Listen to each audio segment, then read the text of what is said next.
Adapting UCLA Peers for Malaysian community. Okay, so can you just share with me in the chat box? Some of you here might be practitioners, or you have children who have attended this program before. So anyone who uh come across peers, or you are the newbies, can you put down in the chat box if this is the first time you are hearing about peers, or you try to find out what it is? Can you let us know in the chat box? Okay, so we have a newbie. Any more? Okay, so I believe that most of you here, because you are already practicing peers, or you are going to attend the training for peers. Yeah, so for the benefit of the newbies, peers, there are different modules here. It's actually a social skill program developed by Dr. Elizabeth Ferguson in University of California, Los Angeles, and they have actually different modules. So Chingy and I, we attended the Peers for Adolescent program. And next week, we are going to attend the preschool program. So both of us are certified trainers or instructor for peers, and we were both trained by the program developer or founder, Dr. Elizabeth Ferguson here from UCLA, Los Angeles. So you can see on the right-hand side, these are all the resources available for peers, and under it is our webinar, where we attended it in, I think, 2021. Yeah. So the program that we are currently running, there are, at the moment, there are two versions of program that are running in Malaysia: Peers for Adolescents and also Peers for Young Adults. And some of us, we run the 14 weeks curriculum, and some of us, we run the 16-week curriculums. So every week there is a topic or a theme developed by the peers developer. Yeah, so we follow the curriculum. So it's a curriculum-based social skill program. So anyone who are involved in this program, one thing good is it's very clear every week what are the focus. So the parent, the instructor, and even the team members, which are the adolescents and the young adults as well, they know exactly what are the content. So by knowing ahead what are the contents, and we also have handouts that we share with them. So the focus will be building strength in social communication, building up and strengthening the skills that we try to impart through this program. So that is some of the uniqueness, and also the reason why this program is strong and effective here. So for the newbies, you can visit Senior Institute for Neuroscience and Human Behavior. They also have many free resources there that you can refer here, and also schedule for the upcoming trainings. So, okay, so this is our research team. So last year, University Science Malaysia, in collaboration with TAR UMT, and also practitioners like Cheng Yi and Bao Zhong, we were very glad to receive support, a financial support from Lim Lee's Foundation through matches. And this enabled us here to look at the peers curriculum, and also to do to look at the content, the suitability, and then to look at the needs to adapt any elements in this program for our Malaysian population. So from last year until February, we have interviewed over 30 people, which include practitioners, previous participants themselves, and also parents of these participants here to ask them to give us feedback. Anything that they wish that this program could offer to them differently, so that it make it easier for them. Anything in terms of the language, in terms of the delivery, and in terms of any element in this program. So we have interviewed them, and they have very generous give us the input. And then we also conducted some unstructured activity with a group of teenagers in Penang, which include those from the neurodiversity population and the non-neurodiversity population, and to gather information from them. What are their favorite activities? What are the common topics that they talk with their friends? And also, what are their favorite games and so on. So we are very lucky that these teenagers were so generous in sharing with us here this valuable information. And using that information, we have also tried to incorporate here in our adaptation. Okay, so today it will be me and Cheng Yi.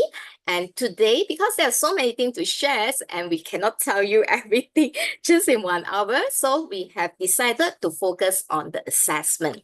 Because Cheng Yi and I, we have been practicing peers since 2021. Until now, we noticed the importance of assessment. When we conducted the right assessment before the program, it actually gave us very valuable insights on how we can personalize the information and the content to suit our individual group member. So today's focus will be mainly about the assessment, and we will also share with you some of the preliminary findings here from this current cohort that we are running in Brembo, USM. Okay, so this will be the content. Cheng Yi is a chartered educational psychologist. Many of you will probably know her. And Cheng Yi is going to share with us assessment that work best for evaluating social skills and cognitive abilities here. For those that have attended our January webinar, so Cheng Yi has also shared with you some of her personal experience here and what are the things that could make the peers program easier and more effective for our Malaysian teenagers and young adults. And she has mentioned some of the assessment that we have to do. So today we are going to zoom in to focus on this assessment. So Cheng Yi will tell you what assessment that she typically do and what that we have decided to choose for our current research project. And then for me, I will give you the real data. So far, what are the insights that we gain from this assessment, why they matter, and some of the key findings since we conducted this program here. We conducted it since March. Okay, so we just completed the first month, sorry. Okay, so just some with you, peers. I really enjoy being the trainer for peers. And, it gave me a lot of joy and happiness to see all these happy faces every week. I believe it's the same for all the other instructors as well. So in Penang, we actually have a group of instructors that we work together, because I think instructors also, we need friends.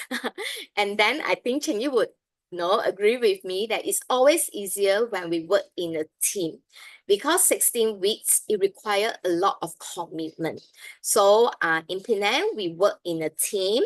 So I have one of the lead instructor, Jas, who has been delivering this program together with me here for the past 2 cohorts. And this year, we also have a few psychologists, psychiatrists, family medicine specialists who came in, and also speech therapists that came in to help us as volunteers and also as facilitators. So it's a big family. And with all these people, it makes the program easier, and we are able to meet all the milestones that we targeted. So imagine if you are only a sole instructor, then it's quite difficult to make sure that there is no postponement and no every schedules can happen as we plan. Yeah. And one of the very key person in this program is also the program admin.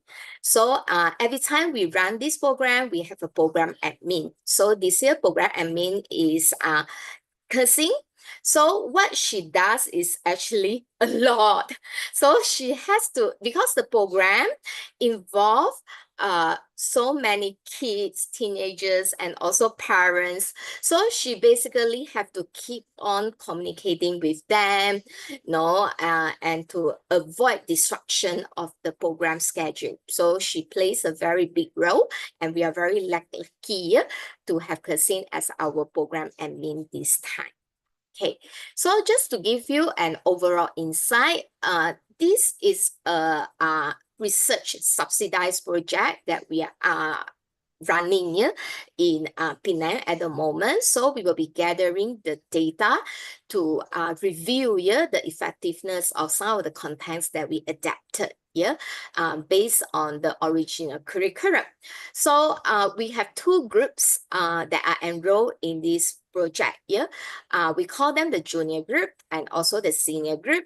So for the junior group, we have 9 people. For the senior group, we have 7 people. So according to the peers manual, it's always good to have around 8 to 10, or if you want to scratch it further to 12, but we actually find it rather challenging when the group is big. So in our private program, means non-subsidized program, usually we keep it around 5 in a group, and that actually make a lot of administrative challenges easier or less.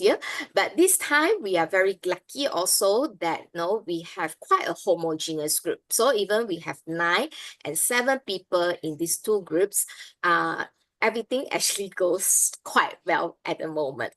So we have quite a nice mixed gender distribution as well. For the junior, we have 5 females and 4 male, and for the senior, we have 4 female and 3 male. And the age range is as what you can see on the screen. For the junior group, we have 11 to 14, and for the senior group, we have 17 to 23. KBIT tool is Kaufman Brief Intellectual Test. Is a IQ screening which include verbal IQ, non-verbal IQ. Later, Cheng Yi will explain more about this. But if you can see on the screen, 2 groups, our average IQ is 90 to 110, which is between the range of average to above average. So this is an overview of what our group. So now I will pass it to Cheng Yi to give us a little bit insights on what are these tests and how these tests can help you when you are running peers program. Okay, so I'll pass the session to Cheng Yi. You can help me continue to share screen. Is that the right spot? Yeah, okay. Thanks, Dr. Loh, and good evening, everyone. So glad that you're able to join us. I definitely agree with her saying that, it's such a joy when we work with these youngsters. It helps us to stay young. And also, I just want to have a quick shout out to my KL team. So I'm based in KL, and my team in KL is the one that has supported me since 2021. I cannot do much without them actually. So very, very glad. And in case some of them are here, so they can hear this. So before I talk about this standardized measure, I just want to not undervalue the anecdotal evidences, because we also have a lot of subjective reports of improvements from parents, such as, children being more bold in approaching groups, and being calmer in their emotions, taking initiative to get together with their friends. These are all the touching stories that keeps me going. And they may be not be captured in some of these standardized questionnaires, but they are just as precious to know. So we cannot just rely on subjective measures. But tonight I'm going to tell you about the subjective measures. And the reason why we need them is, we need to, kind of reduce our own biases on what have they improved and what they haven't improved. It is an objective measure so that we can actually share with you. You will hear later some data, and it is something that can be easily replicated by other people and be improved. Also, maybe predict what type of participants would benefit from the treatment, and also we then can tweak it according to the individual needs. Okay. So I will start with the adolescence measure. These are measures that we ask the adolescents to rate themselves. So, or rather, this is actually one that is done by a therapist or somebody who is trained to run intelligence tests. So we use the Kaufman Brief Intelligence Test because, yeah, I'm going to go into the next slide actually. Yeah, thank you. We use the Kaufman Brief Intelligence Test because it's just a snapshot that we need. So unlike the traditional IQ test that takes an hour or more, this one is quick. And what we want to know is really the child's social comprehension, right? So after all, peers is actually a treatment that would typically suit a child with more able language skills. So the intelligence level would be typical or near typical, right? In terms of, what we measure, hopefully will be measured from the Kaufman, we will be able to identify. And we can then adapt the teaching material if the participants, for instance, has a lower capability and may not understand the content. Yeah, so there's also evidence to show that, people with high cognitive or higher cognitive capacity are better able to reflect on their own behaviors, their own emotions, and therefore they're more aware of their own social predicaments. And because of that, it's a good thing, right? Because we want them to be able to take perspective and reflect on what we're telling them and how they should adapt their behaviors.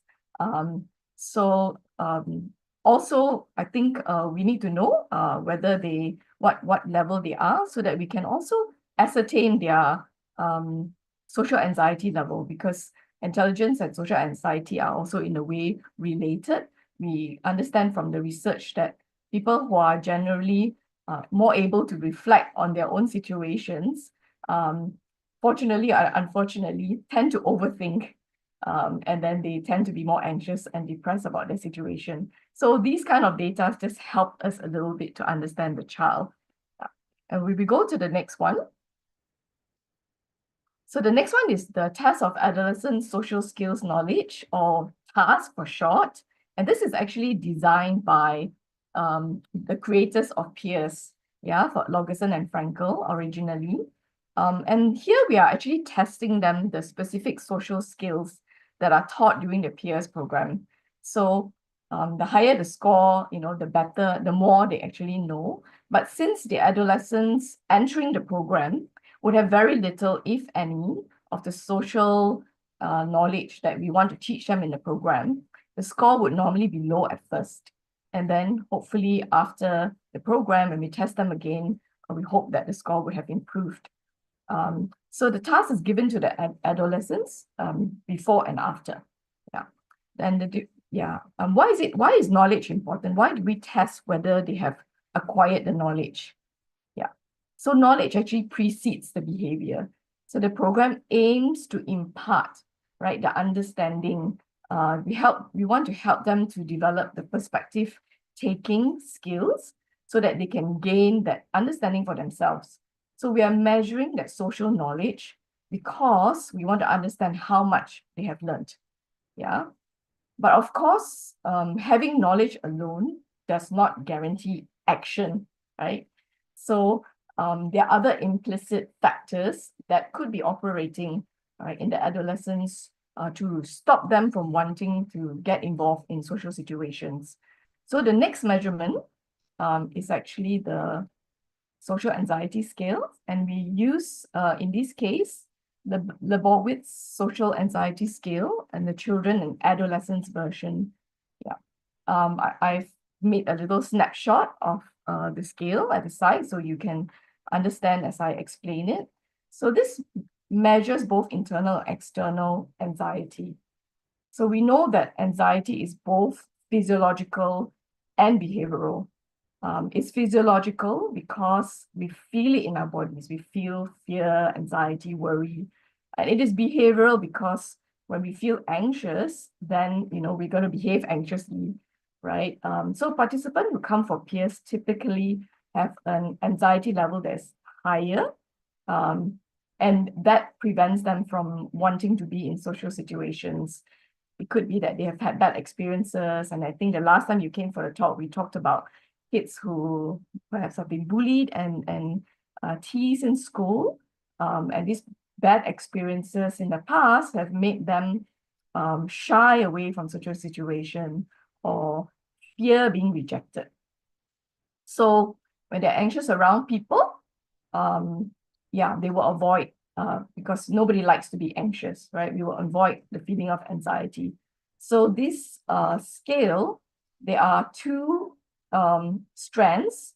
The internal, the subjective measure, you can see that, we can measure, do you fear the situation, like talking to your classmates on the telephone? And incidentally, this is one of the things that we teach in peers, making a phone call, right? So you fear that situation, and we don't just want to know whether you fear that situation, whether you avoid the situation. So these are useful information, because sometimes you could be fearing something, but you got good self-control. You still do it, just like exams, right? We all fear exams, but we still turn up for our exams. Yeah. So this is the two prong approach. And they also look at context. Context is very important. So the two contexts as measured here is social situations and performance situations. So social situations would be like going out with friends, meeting new people, and performance situation would be like reading in public, in schools. Sometimes you're asked on the spot to stand up to read or to do an oral presentation. Yeah. So that looks at the kind of anxiety that they feel, or the context in which they have anxiety. So you actually get a nice total score as well as subscale score for fear and avoidance. Yeah. Okay. So the next one is what do we have? Yeah. So I think those are the adolescence measure. There are also other things that sometimes we put in, but in this particular project, these are the adolescent measures that we have targeted. And we're going to the parent measure. So for what we mean by parent measure is we get the parents to tell us about their children. Yeah. So the parents fill up this social anxiety scale, and it's this parents version, and they rate their child before the program begins and after the program finishes. So we can actually do a comparison. Yeah. So we predict that after they have, acquired more social understanding through the program, and they have been taught these social skills and have actually practiced it, because we do, this program is based on modeling and role play. So they watch the videos which you will see later, and they also role play it in front of us, so we can actually give direct feedback. So we predict that they would have the social skills, and perhaps the anxiety will reduce once they know what to do, or they've actually had opportunity to practice it in the weeks that they are with us. Yeah. So this parents' rating of the child's anxiety, it also measures the anxiety according to context. There are three contexts here according to this scale. Something called fear of negative evaluation. So I don't know whether some of you may, be able to identify this in your children. So being in front of other people and wondering what they think of you, having all sorts of thoughts, right? Negative thoughts that come to your mind when you do meet new people. The second one is avoidance and distress in social situation. So it's, avoidance and distress in specific to social context, and the other one is just avoidance and distress in more general situations. So sometimes people are just generally highly anxious for all sorts of reasons, whether it's social or not. So this measure helps to kind of fine-tune and identify the area more specifically. And I think the last one that we have in this study would be the social responsiveness scale, second edition. Now, in this particular study, we give it to parents as well as others, which are other professionals. Yeah, it's useful to have other professionals give their viewpoints because parents are involved in the program. So that might be a chance that there is a biasness, like placebo, you know you're in it, so you actually rate yourself higher. But getting a professional or someone who's not involved in the program, who knows the child, and knows the child before they enter the program, and be able to give us an opinion or view of the child afterwards using the same scale is very valuable. It helps us to understand whether they have actually been improved and whether other people can actually see the improvement or not. Yeah. So SRS actually measures things like social awareness. So this is something that is more particular to themselves. Hopefully, we have taught them well and they have learned how to take in those social cues and interpret them. So it measures their social thinking, their social communication, and motivation. Motivation here refers to motivation to want to go out and socialize and make friends. Yeah, the second strand is actually restricted interest and repetitive behaviors. And some of you who are professionals here will recognize that as one of the traits of people on the autism spectrum. And sometimes when we help them to improve on their sociability, you'll find that even their repetitive behaviors or restricted interests would go away, right, as a byproduct, because they're happier, they're more involved in activities that are wholesome. They got less time to go and waste on doing things that are less beneficial. Yeah, so that's all the scales that we're using, and I'm passing it back to Dr. Low. So you guys have to watch this space because the program isn't over yet, and I think what she's sharing today is just part of the story. Yeah. Thank you, Cheng Yi. So, moving on, next, I will give you our preliminary finding, which is our pre-program findings here. What are these, the output from all these assessment? What are the information that they gave us here and how it helps us when we are delivering the program? Okay, so this is the results from the first three tests, which are the self-reported tests, and also the assessment. So for the Kaufman Brief Intellectual Test, version 2, we conducted 3 subtests, which are the verbal intelligence, general knowledge, and the non-verbal intelligence. So you can see this is the result for our junior group. So most of our participants, on the majority, are actually average or above average in the results here. And then for the social knowledge test, using the TASSK, so we can see that a mix of some participants with stronger social knowledge or better social knowledge, while others were having more limited social knowledge here. And for the social anxiety level, we use the LSAS. And then from there, you can see that there are actually 3 subgroups here. We have one group with high social anxiety level, one group with moderate social anxiety level, and one group with low social anxiety level.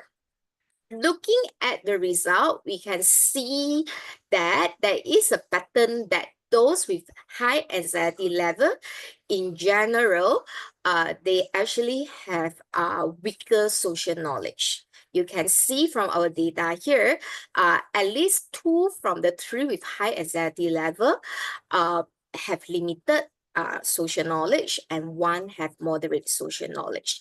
I think this supported the relevance of peers program for this subgroup of junior because peers provide a very structured way for them to assess and to gain social knowledge, because every week we actually deliver certain content related to social knowledge, including how to start a conversation, how to trade information, how to end a conversation, how to join group conversation, and so on.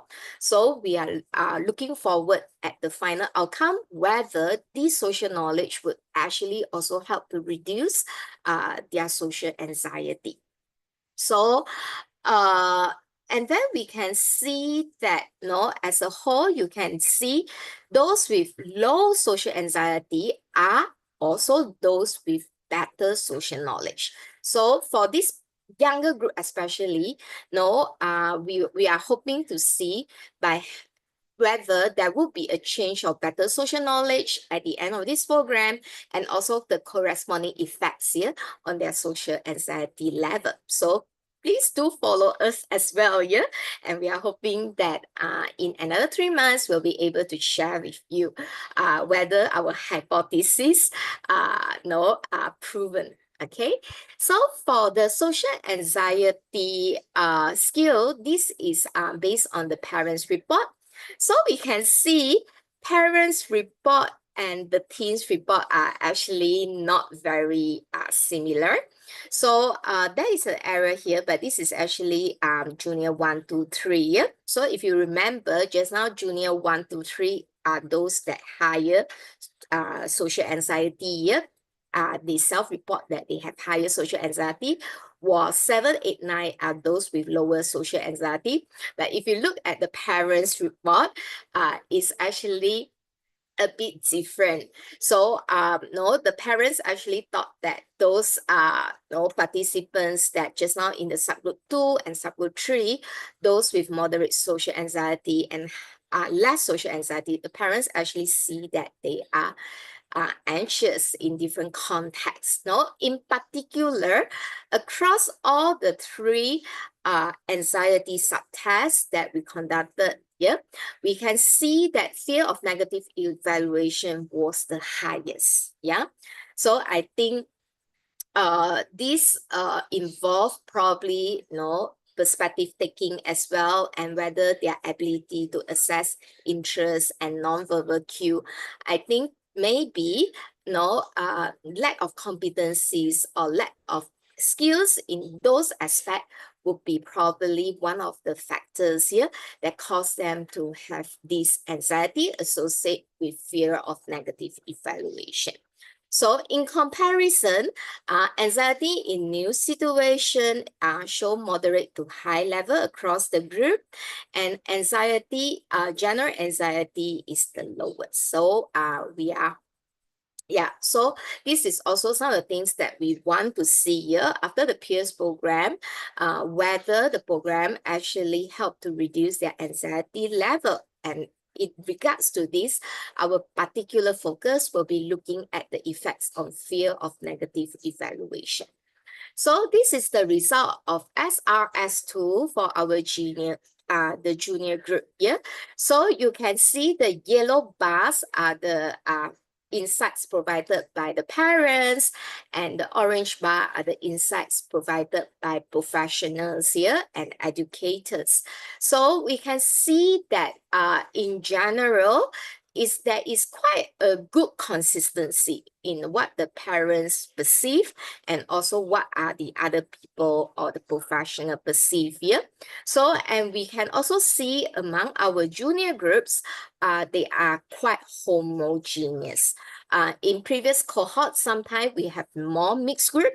So we have some participants with no very high autistic traits versus those that with less autistic traits. But from the graph that I'm seeing today, this cohort is actually rather homogeneous, even though there is still a range of differences in them here. So the black line represents the average norm here. So the higher the score means the stronger their autistic traits. So you can see from the graph, there are 5 graphs. So social awareness, social cognition, social communication, social motivation, and restrictive interest and repetitive behavior. So the taller the graph represented, the higher the autistic traits. So you can see that most of them are between two standard deviation, from between one standard deviation to 3 standard deviation, yeah, from the average. Okay, so this would probably classify them as mild to moderate autism. So another pattern that we can see is the parents observe more challenges than the other informants here. So we can see the yellow bar in most contexts is actually higher compared to the orange bar. So we believe that this is because parents interact with the teenagers every day. So they probably know better some of the challenges that they have. In comparison to social awareness and social cognition, we can actually see social motivation and social communication is slightly lower, just slightly lower for the majority of participants. So we can see this group again, we foresee that they would benefit from peers program, which give them information about social knowledge, because with this information, we predict that their social cognition will increase and their social awareness will also increase, okay? And also because those that come for the peers program, typically, we actually screen for their IQ and also their language abilities here. So that is probably the reason why not many of them have social communication issue or major social communication issues, because in the program, it requires a lot of interaction in verbal exchange. So usually we will need to ensure that those that come in, they have quite proficient language ability, yeah? Otherwise they would not be suitable, or they will probably would not be benefit so much from this program. Okay, so that is the reason why maybe in our group, social communication are typically quite intact. And also usually we will interview the participant, ask if they are socially motivated to attend the program. And that could be also one of the reasons that their social motivation are rather intact. So challenges are not that much. So these are the group of teenagers that they know their social challenges, but they are motivated to make differences, to improve their quality of life, and also to learn skills to find friends and maintain friendship. Okay, so how do we hope to help them?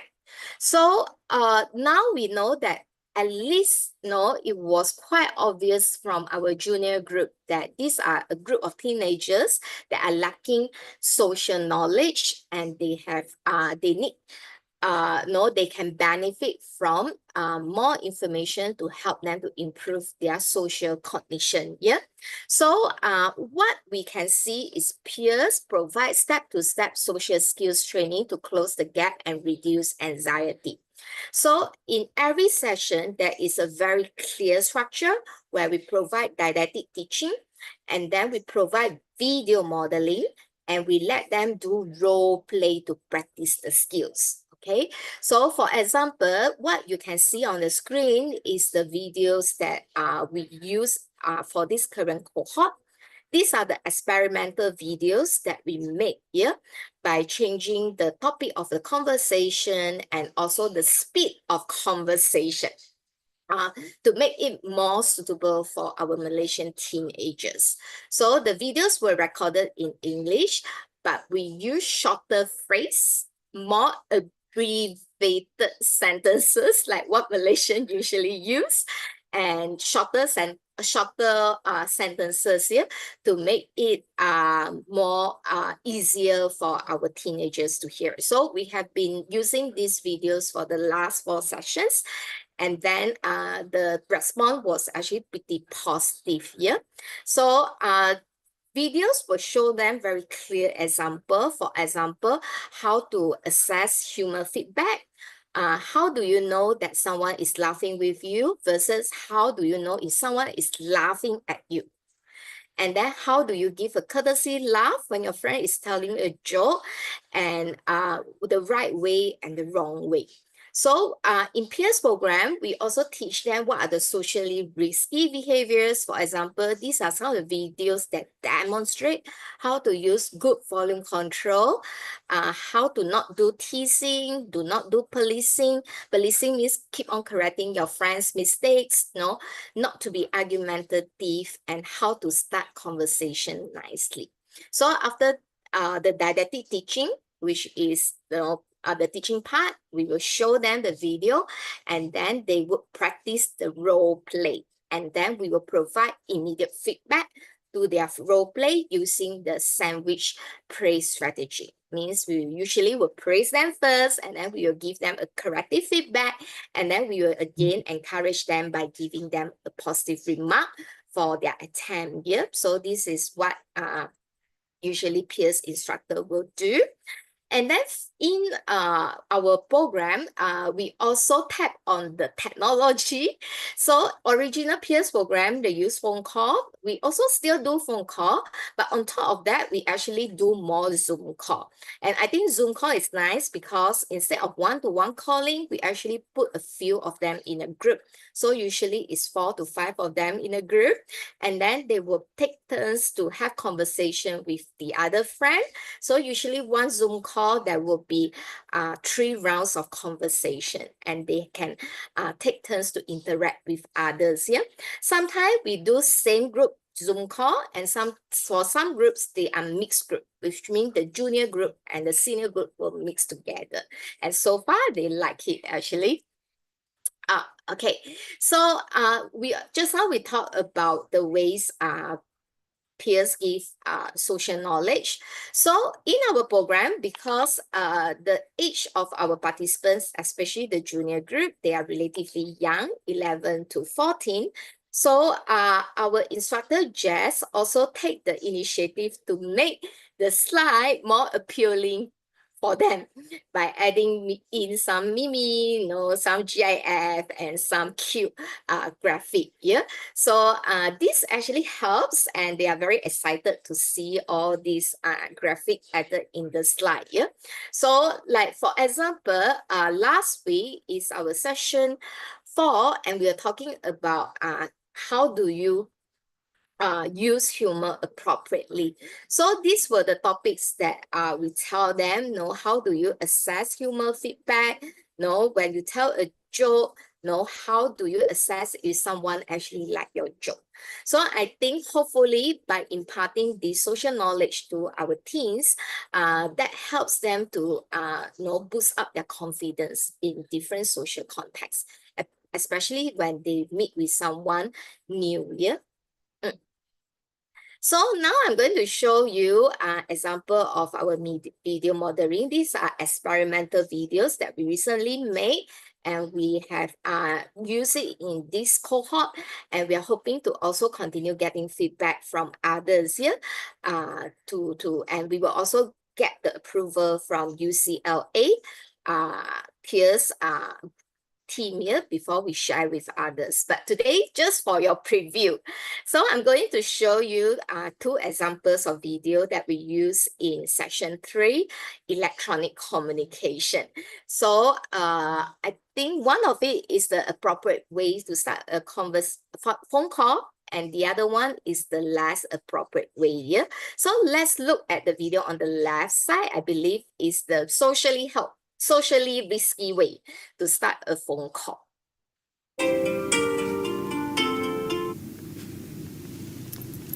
Hello? Hey, what you doing? Watching TV. Oh, what are you watching? Badminton game. Oh, that's cool. Who against who? Malaysia versus China.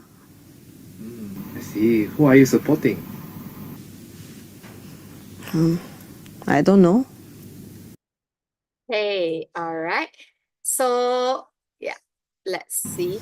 Yeah. Okay, so this is the video that we took here. We have changed the conversation topic to badminton, which is the all-time favorite for Malaysian. So Daniel and Kersing has volunteer, and also we are very glad that they volunteer here to be the so-called the role model for the video.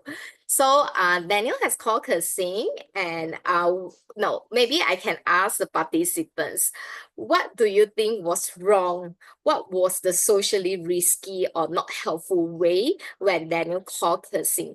Okay, first of all, do you think Kersing actually enjoyed that phone call? No, do you think she knows she knows who is calling her?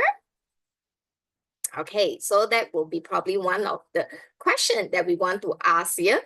And the second question is probably, what do you think the way Daniel talked to Kersing, was he giving information or was he interviewing? Yeah, so that were the questions that we will also throw to our group members to think here.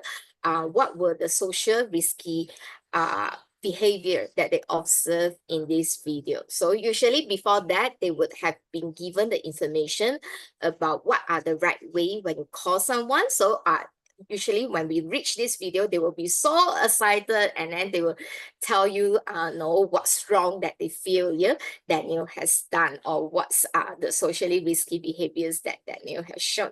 Okay, so now let us see the socially helpful way to make a phone call, and then you can continue to tell me, what were the socially risky way and what were the socially helpful way. Let's look at the second video.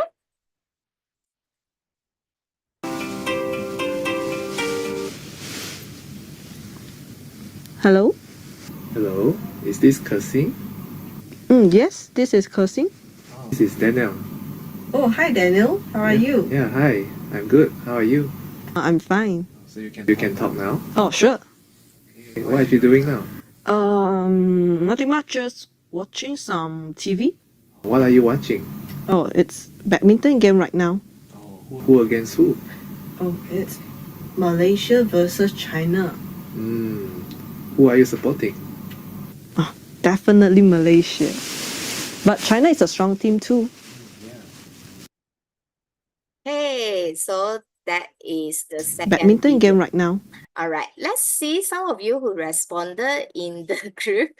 Yeah, I think you have rightfully point out. Yeah, the first video was like an interview through the phone, and Daniel was somehow irritating her by not telling her who was calling and also keep on asking questions.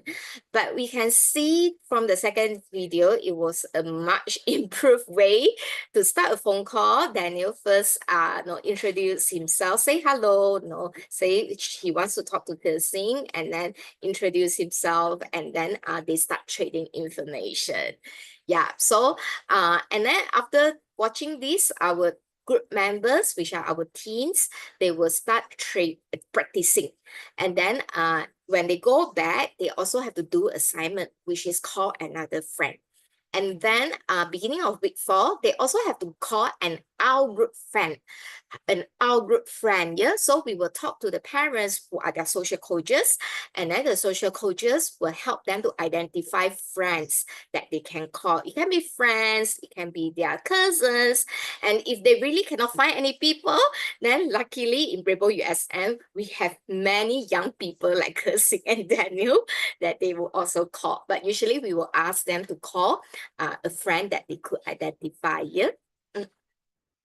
Okay, so now let's look at our senior group. So these are the self-reported findings from our senior group. So you can see our senior group is all rather high IQ. So yeah, at least half of them actually they have rather high IQ. Yeah. And then we can see in general, many of them also have good social knowledge. Yeah? But even though their social knowledge is good, their anxiety level could be high as well. Yeah. So in general, what we can see is, through our personal experience with them, these are a very intellectual group. And then they are very knowledgeable as well. So we can see from their scores here. But again, some of them, they still present with social anxiety, high social anxiety level. And that's the reason why they are joining this program. And some of them, they might not self-report that they have high social anxiety level. But again, one of the main reasons they are joining this program is because the parents observe that they do not have friends. So they are usually the loner, and the parents were actually hoping that through participating in this program, they can actually equipped with better skills to how to find friends and maintain friendship. Okay, so this is the social anxiety skill. As you can see, the result here are quite meeting with their self-report here, where the first two that they say that they have high anxiety level, the parents also felt the same. And usually those that reported they have high anxiety level is presented in, again, same with the juniors, fear of negative evaluation. So that is one of the factors that have triggered their anxiety. In general, their general social anxiety is lower. So in comparison to the junior, our senior group are more steady and they are less anxious, but we can see that still fear of negative evaluation is one of the main factors that trigger the anxiety in this group. So the other set of findings that we have is the social responsiveness skill. So again, they are relatively homogeneous as well. And we have those with mild to moderate autistic traits here. So somehow I was quite surprised to find out among these senior group that their repetitive interests and repetitive behaviors are quite high. And I think that could be, but this somehow was consistent with what the parents said. Like I mentioned just now, the parents' concern is their child does not have friends. Yeah, so at least half of the parents in this senior group have mentioned that this is their main concern. And one of the things that we notice is the parents also notice is because they have very restricted interests, and it's not that easy to find other friends that share the same interests as them. And this is something that is also very important in peers program, because one of the main things that we believe in peers program is building friendship, or when you want to find friends, is always based on the common interests. So I think what I can see, at least from these first 3 sessions, is these seniors, they start to know more about how do you explore others' interests. Because previously, I can strongly feel that before they join the peer programs, they actually do not think that interest is such an important thing. And they are very into their own interests, but they never probably, before that, they didn't think a lot about, hey, I should find other people who share the common interests as me. But what I can feel, especially in this cohort, is they start to think about that. And they start to also ask their friends, those in the group, about things that their friends likes. And I think this is some of the positive progress that I can see here. They are more open up to explore other interests, and also more open up to hear about other people's interests. So which is a very critical thing here for them to build friendship and maintain friendship. So what we can see, what we are targeting for the senior groups is because they have relatively good social knowledge to start with, they are relatively smart. So what we are hoping to help them is to fine-tune their social skills so that they have better advanced skills to manage conflict, handling peer pressure, and also maintaining friendships. Yeah, and at least half of the members in our senior groups, they are 17 years old. So parents are hoping that this help them in transition to college and universities, which again, independence and social independence will be very important for them. So you can see on the left side is one of the slides that we use, which also share with you one of the key practice that we have in peers program, which is trading information. So rather than just asking your friend information, so peers actually train the group members to also answer back their own questions as a way to trade information and keep the conversation balanced.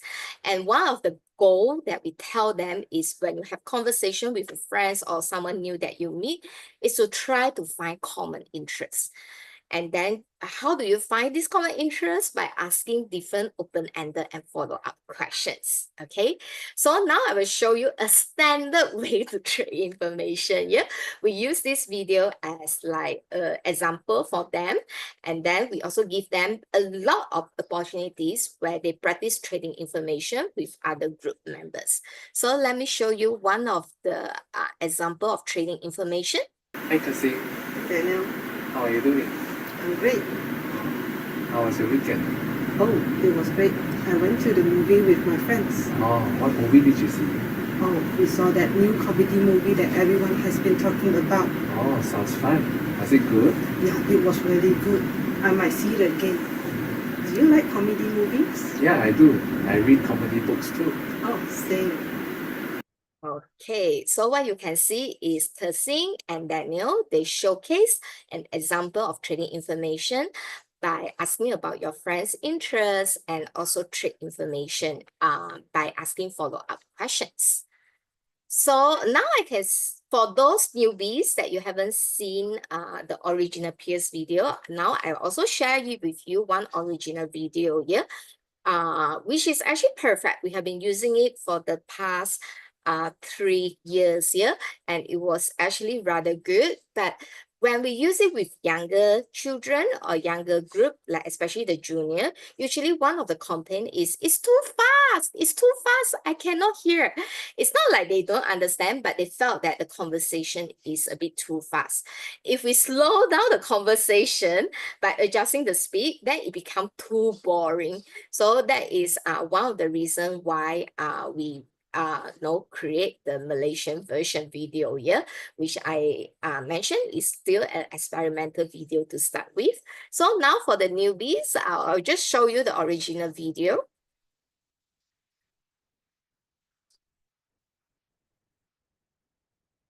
Hey Allison, how are you doing? I'm doing well. How are you? I'm good. How was your weekend? What'd you do? It was really nice. I actually went to Comic-Con. No way. Mhm. I went last year, but I couldn't make it this year. Oh, it was so much fun. Yeah, I bet it was. Did you dress up?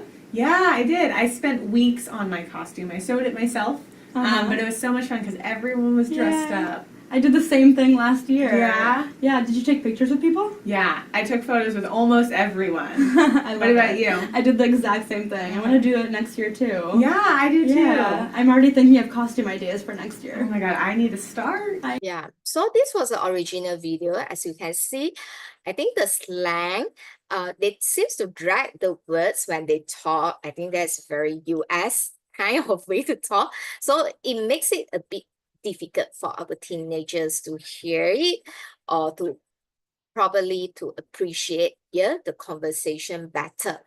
Yeah, so that is the Malaysian video that when we made, we try to slow down and try to use shorter sentences.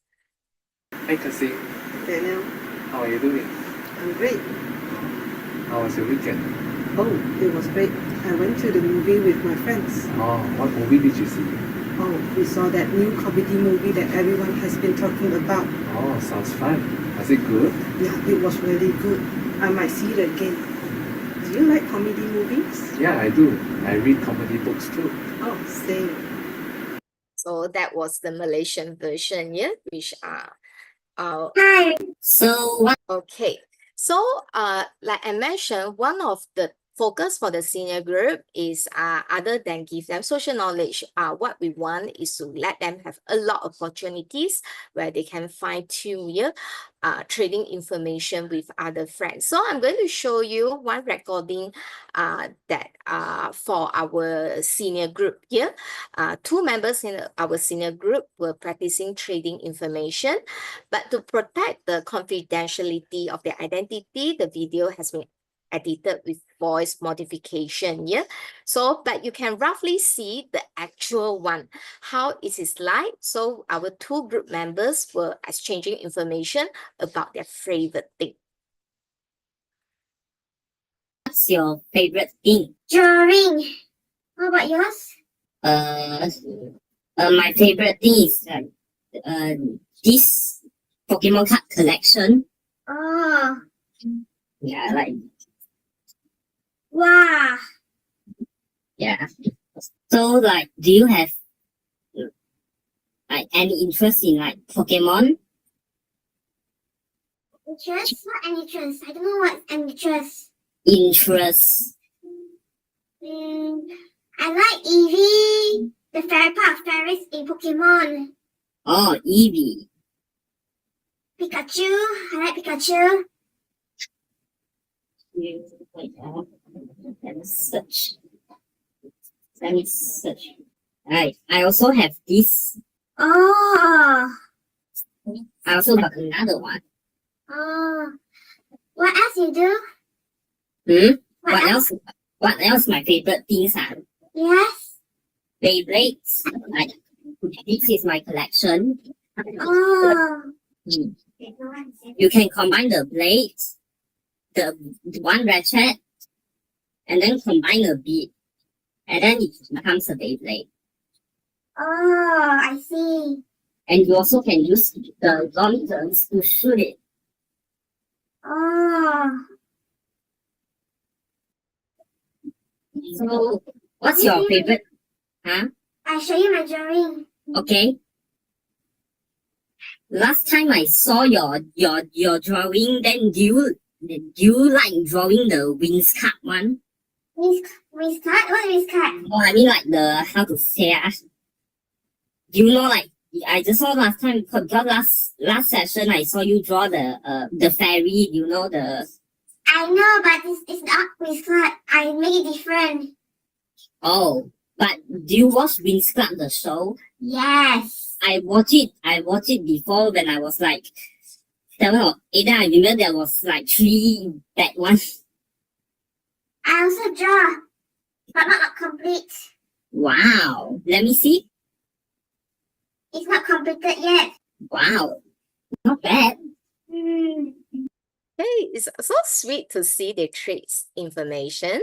So I think that provide them with a tool here to actually have a good quality conversation with others. So they were learning trading information by asking follow-up questions and exploring each other interests by asking using for open-ended questions like what's your favorite things, or what do you like, what kind of things you do. So this actually help them to explore interests.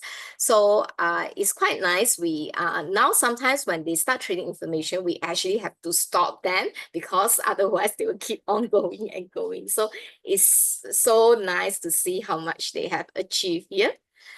Okay, so in general, so far, what were the adaptation we made here? So the first thing were the videos here. We record the videos with shorter phrases and we're using more local examples here.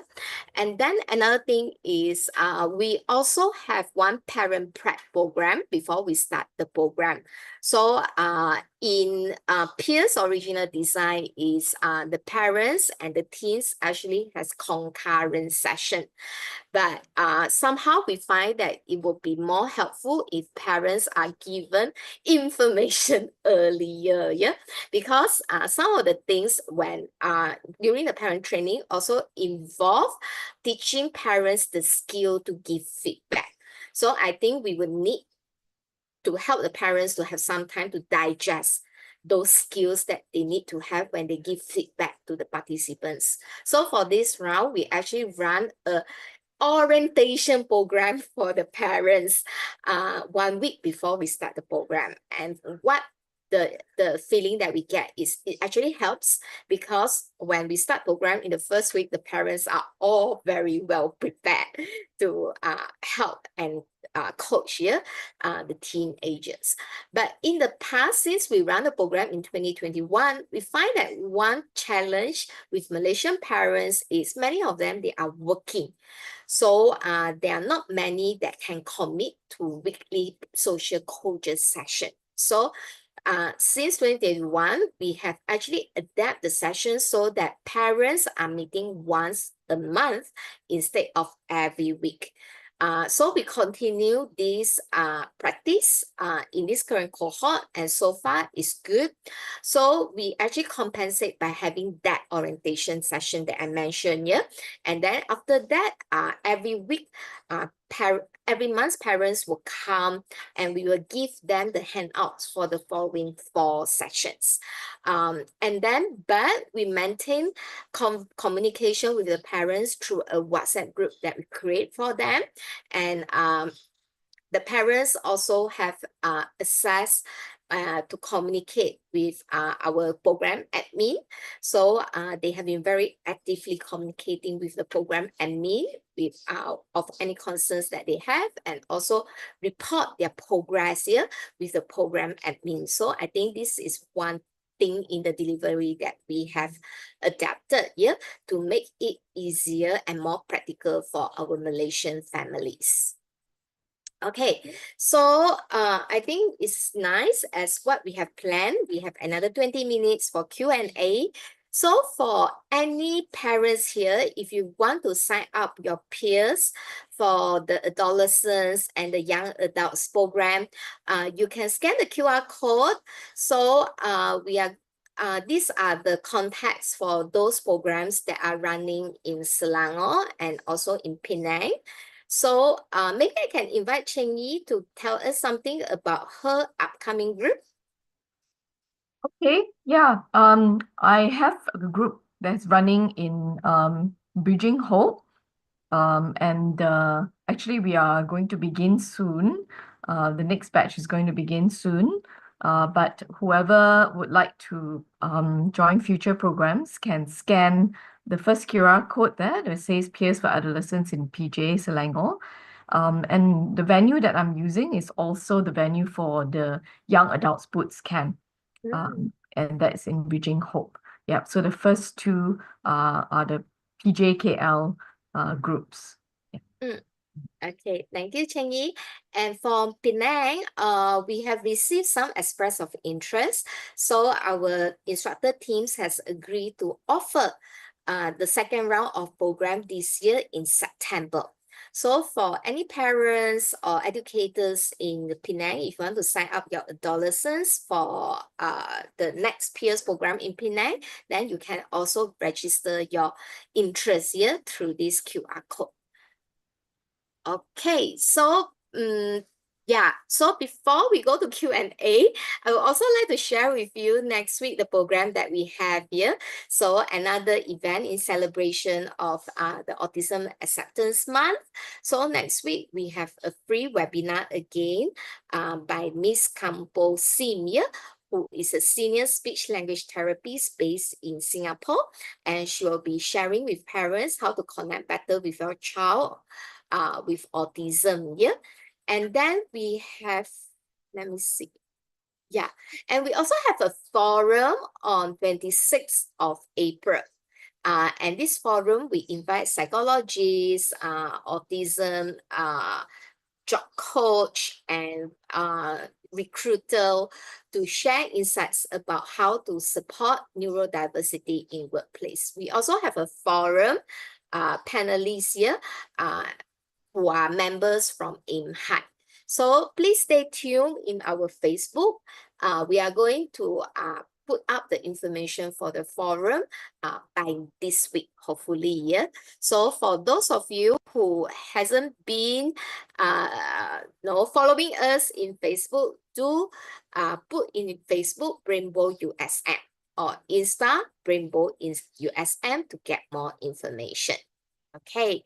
So everyone has been very quiet. It seems that there is no chat yet. Let me see if there is any chat here. So far, there is only one question. Are there translated into Malay and Mandarin roleplay video? In this cohort, we do not translate into Malay and Mandarin yet. So in the future, if there are more funding opportunities of support, maybe we can also plan to translate the video into Malay and Mandarin, but it's not merely translation. Like you see, what we are doing in the video adaptation is instead of translating, we actually look at the context of the conversation as well, and also how to make the sentences easier for our targeted teenagers and young adults. Yeah. So yeah, so hopefully there is opportunity to do so in the near future. Maybe I can add also that on the Peers website, it's not translated but dubbed. I think there are some videos. I saw some videos. This is the UCLA Samuel Institute website. The originators of Peers. They are the ones that produced the video that Dr. Low showed, the English version. Yeah, they dubbed some of this English version into Mandarin, which that's close enough, I think. Yeah, not translation. Yeah. Next week, I think there are many professionals who have registered for the preschool peers certification program by Dr. Logerson, organized by PA UMT. So yeah, so next week, I think Fridays is Thursday, Friday, and Saturday, right? 3 days. Yeah. A lot of intervention center will be closed because I think there are many of us who are attending that training program is an online year. So after that, I think there will be probably some centers start to offer the young kids program. Yeah, at the moment, we hasn't planned yet because we have to go to attend the training first, and then we have to evaluate our capacities, manpower, and also the schedule. Yeah, so but I do hope that no, if there are we have adequate capacity and team to start with, then I would also like to run this program. I will let you know if we are offering this program. Okay, another question. Although it could be from the different perspective, from different settings, such as school versus home versus friendship setting, the child may behave differently. For the big discrepancy of self-report, parent report, and teacher report, how do we make conclusion about the result? Yeah. So like I think all these measures they are perspectual rating. Perceptual rating based on what they personally feel. The parents gave us what they feel, and the professionals give us what they feel. Yeah. Because as we know, behavioral traits, social traits, these are all observable behavior. Yeah. So we can't run away from subjective perspective rating of these behaviors. Definitely there would be differences. In research wise, usually we tackle by using statistics to measure how the differences are actually occurring by chance. Yeah, so there are statistic ways to find out patterns, whether there are meaningful differences or there are non-meaningful differences. Yeah, so this is always in the statistic measurement, we say significantly different or non-significantly different. But I think what we can see is the pattern are actually, if we are using just visual scanning, we can see rather consistent patterns. Like when you see the SRS2, you can see that individual rating, from either parents or from the teachers, the patterns are rather consistent, even though the level or the extent of it might be different. Yeah. So Chengi, you have any other information you want to add for this question? I guess for me, I think the results like this could be interesting because it actually gives opportunity for a discussion why, the child may be Mm, possibly behaving differently with different people. mm, Is there particular context that they are more comfortable? mm, Maybe, yeah. So it's just food for thought, I think. It's also helps us to understand the child better. mm, All these are just information that's collected, and even though it may make the statistical analysis a mm. bit more tricky, but on the surface value, there's things that you can actually gain from it, I feel. Yeah. Okay. So the next question is, was the Malaysian adapted version validated by UCLA? So for this adaptation, we are currently still ongoing. So the adaptation is in progress. So that's why we call it experimental videos and our pilot group. So after we conclude this project, then we will write the research report to be validated by UCLA.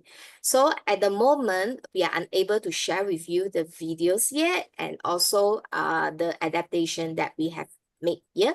But we are going to wrap up this project by August. So hopefully by then, you will be able to, we can share with you our research report and also the final version of the videos. And we will be getting the validation from UCLA as well, before we share it to public.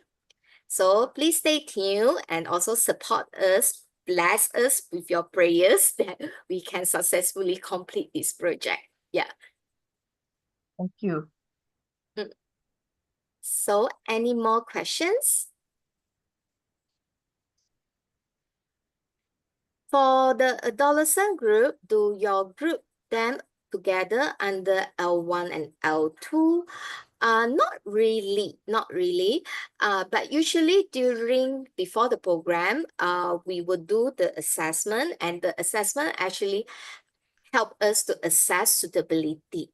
So if some kids that we felt that they probably are level 3 or their language ability are probably a bit limited, then we would tell the parents that maybe there are other social skills programs that are more suitable for them. So usually those that come majority are L1, minority are L2. So, and we do not separate them because I think that it's a good learning experience for them to mix around. So, but usually for the L2, sometimes we will have additional support for them. For example, in certain sessions, we find that the L2 participants would need more help. We will arrange a facilitator to sit or to give additional prompting to the participants from that category. Yeah. But so far, I think it's nice because what I can see is, when we mix them together, they actually benefit from one another. So one of the common things that we find is sometimes if we mix them together, they have conversation breakdown because some participants might have problems to express themselves instantly, or they might have problems to find the right words. But usually that actually teach the other participants to do conversation repair. And we find that after a few weeks, they actually improve in how they do conversation repair. And we are very glad to see that how they actually improve in predicting what their friends want to say, and then sometimes help to put in sentence filler for their friends to help their friends to continue the conversation. So I think that is one thing very nice that I have observed in a few of them. Yeah. And I think sometimes initially when we have L2 participants, we might underestimate their ability. But once we give them the opportunity, sometimes they actually surprise us with things that they can gain and achieve together with their peers. So I think it's not necessary to separate them, unless there is a strong reason to do so. So Cheng Yi, what do you think? Yeah, I agree. I think peers is like a trans-diagnostic kind of treatment. So we don't always just take children with autism. And although we, in our application form, we're looking out for if they have a diagnostic label they have been given, we want to know. But generally, most of them are struggling with the social and communication or friendship issues, or social anxiety, and that's why they come. So I think L1, L2 may be quite broad categories of labels as well, and there are a lot of individual differences and unevenness in these labels. So those individuals may have different strengths and limitations. So it's actually through the interview process that we get to know them and to ascertain whether they'll be suitable, to come together as a group, whether they'll be suitable for the program. So I think we also emphasize this thing about being inclusive in the sense that there are, different individuals, those who talk a lot and those, so everyone is there to learn. So I agree with what Dr. Low has said. Sometimes the labels are a bit arbitrary, but they will be a mixture sometimes. Yeah. Yeah, but I think but it is necessary for the participants to have certain cognitive level to attend this program because the program is quite compact. So if they do not have adequate cognitive readiness to attend this program, they might find it too challenging or they might find loss here during the session. So that is the reason why initial assessment is important. And the other thing would be the motivation. I think because it's still considered a small group, so if we have members who are not motivated and they are not or reluctant to actually participate, it actually, I think, will disrupt the group dynamic and influence or sending negative aura to the group. Yeah. So I think it's very important that we assess the teenagers' interest and also motivation. So, but usually I think the group activity itself is so interesting. I can see that there most of them, they actually are very highly motivated, especially when they start to understand the purpose of the program, and the design of program is actually very lively, very dynamic. So I can see from my own eyes that these teenagers are genuinely very happy when they join this program. It's not like the parents have to drag them. And then parents also find this program helpful because one of the parents recently told me that it's like a self-development program for herself. Because sometimes we also miss out certain social skills that only attending this program that we know, okay, apparently this is how we should react in this social situation. So some topics like handling disagreement, handling bullying, sometimes it's also skills which are relevant to ourselves. So yeah, one of the parents actually say that she found it like a self-improvement program for herself as well. It's quite nice to see or hear her saying that. Yeah. Okay, so I think that's the end of our webinar. So please, I think Kersing will put out the feedback form for us in the chat box here. Yeah, Kersing has put it up. So please do fill in the feedback form for us if you are interested to know more about our sharing about peers or other topics here. So please fill in the feedback form, and also you will be automatically getting a certificate of participation. So if you need that certificate for your work to show your, like for us, we have to collect certificates to get our KPI, then please fill in.